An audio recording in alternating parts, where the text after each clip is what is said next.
There was no warning that morning, no radar alert, no intercepted transmission, no sign that the cold war was about to intrude on the empty skies above the Mojave Desert.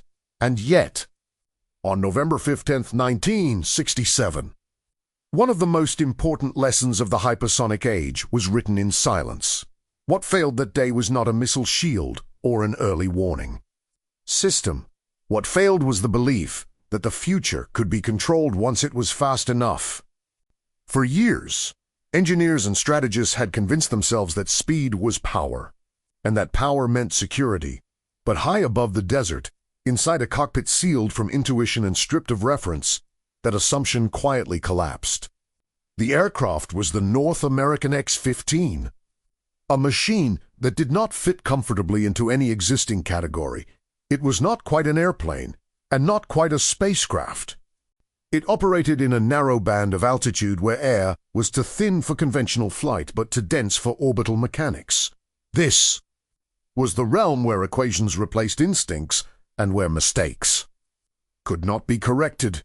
The pilot was Michael J. Adams, a highly trained Air Force officer who had spent years preparing for flights that pushed human limits. His role was not to test courage, but to test assumptions. Assumptions about machines, about instruments, and about the human mind itself. By the late 1960s, the X-15 program had already become a symbol of American technological ambition. It had flown higher than any aircraft before it and faster than any piloted vehicle in the atmosphere.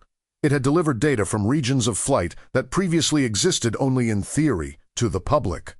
It was a triumph of engineering to scientists. It was a laboratory to military planners watching carefully from behind classified doors. It was something far more unsettling. The X-15 suggested that the boundaries protecting nations were becoming porous, that altitude and speed were erasing the time required to think, to verify, and to decide in a world balanced on nuclear deterrence. This was not progress without consequences. Every X-15 mission crossed thresholds that aviation had never crossed before, at extreme altitude. Control surfaces lost their familiar meaning. Air no longer behaved as a stable medium, but as a variable input. Time itself seemed to compress. As events unfolded faster than human reflexes could reliably manage, the aircraft relied heavily on inertial navigation systems, gyroscopes, and attitude indicators, because there was no external reference the pilot could trust. In this environment, flight was no longer about feel. It was about belief. Belief that the instruments were telling the truth. Flight 191 was not expected to be different. The profile followed a familiar pattern. The X-15 would be carried aloft beneath AB-52, released over the desert, then ignited into a steep climb toward the edge of space. After a ballistic arc, it would re-enter the atmosphere at hypersonic speed, collecting data that could not be obtained any other way. There were no unusual warnings during the briefing. No experimental modifications that raised concern. It was another step forward in a program built on incremental risk. But the X-15 had a way of hiding danger in details too small to notice until they aligned. Shortly after separation, something subtle began to go wrong. An inertial navigation system started to drift. Slowly and quietly, the instruments did not fail outright. They did not freeze or display nonsense. They remained calm, precise, and convincing. They were simply wrong. The aircraft's attitude indicator began to diverge from reality, telling the pilot that the X-15 was oriented differently than it actually was at conventional speeds. This might have been survivable at hypersonic speed. It was decisive. Inside the cockpit, Michael Adams had no horizon to look at, no sense of airflow, no visual cue that contradicted what the panel displayed. He did what he had been trained to do. He trusted the instruments and corrected accordingly. Each correction, however, was based on false information, and each adjustment increased the error.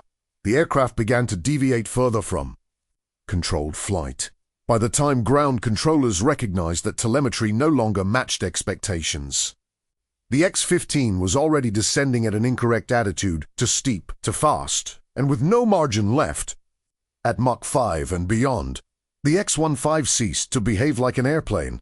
Aerodynamic forces shifted rapidly, control authority diminished. The aircraft entered a regime where small deviations produced violent responses. The cockpit became an isolated environment. Cut off from instinct and overwhelmed by conflicting signals, this was spatial disorientation at the edge of space. A condition that even experienced pilots struggle to overcome when the brain cannot reconcile input with expectation. It defaults to the instruments, and when the instruments lie, the consequences are immediate. The X-15 began to oscillate violently. Roll rates increased beyond anything the human nervous system could process. This was no longer piloting in any meaningful sense. It was survival measured in seconds, within moments. The aircraft entered a hypersonic spin, a condition it had never been designed to experience, and no pilot had been trained to recover from at those speeds. The forces multiplied rapidly, placing stresses on the airframe far beyond its intended limits.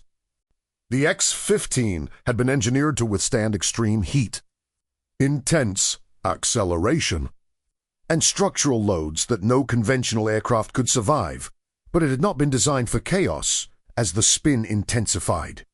Aerodynamic forces exceeded the strength of the structure. Telemetry ceased abruptly at more than 60,000 feet above the desert. The aircraft broke apart. There was no explosion visible from the ground, no dramatic fireball, just fragments falling silently across the Mojave. The immediate aftermath was deceptively quiet. There were no alerts to an RAD.no. Escalation protocols triggered, no enemy misinterpretation. This was not a crisis that unfolded on radar screens. The program lost an aircraft. The Air Force lost a pilot. But the most significant loss was abstract. The loss of certainty. Official reports would later describe the accident as pilot-induced oscillation compounded by instrument failure, technically accurate, but strategically insufficient, because the true lesson of the crash had nothing to do with individual error. It had everything to do with control. The X-15 had demonstrated that hypersonic flight was possible. The accident demonstrated that maintaining authority at those speeds was not guaranteed.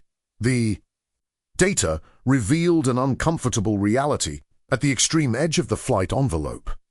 Human reaction time collapsed. Decisions that once took seconds now demanded milliseconds, and milliseconds were not available. This was not a training problem. It was a biological limitation. No amount of discipline or experience could overcome it.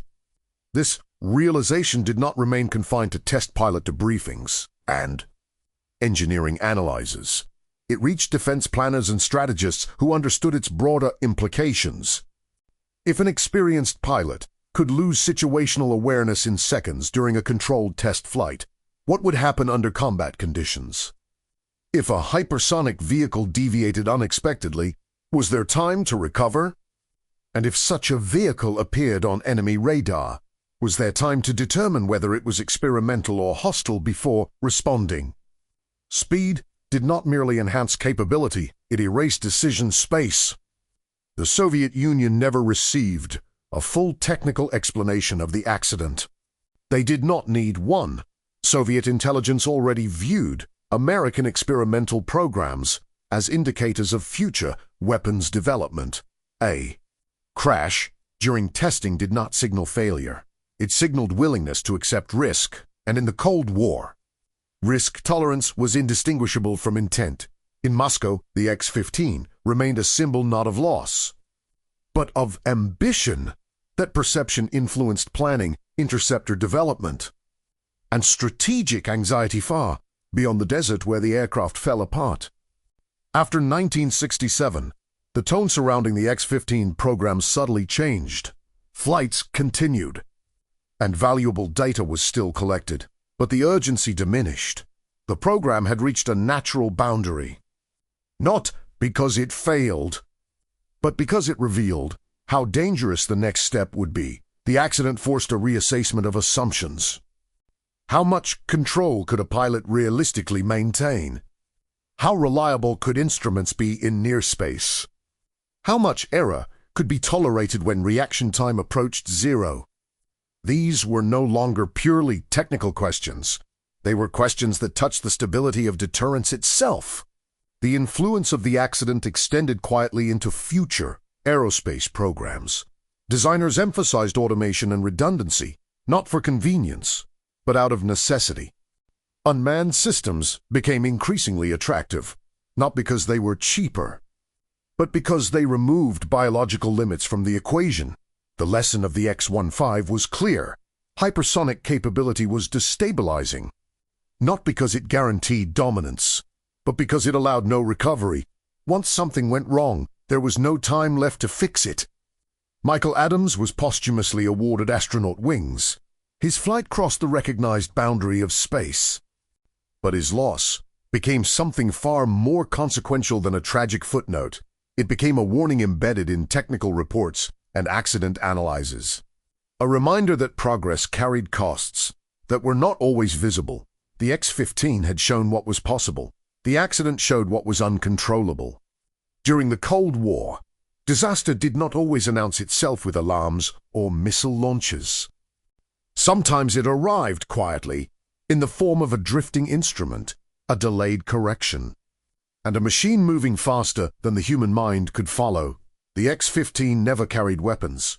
It never crossed hostile borders. It never triggered an alert, and yet its most important contribution came from failure, because on that day in 1967, the future pushed back, quietly and decisively, and almost no one noticed.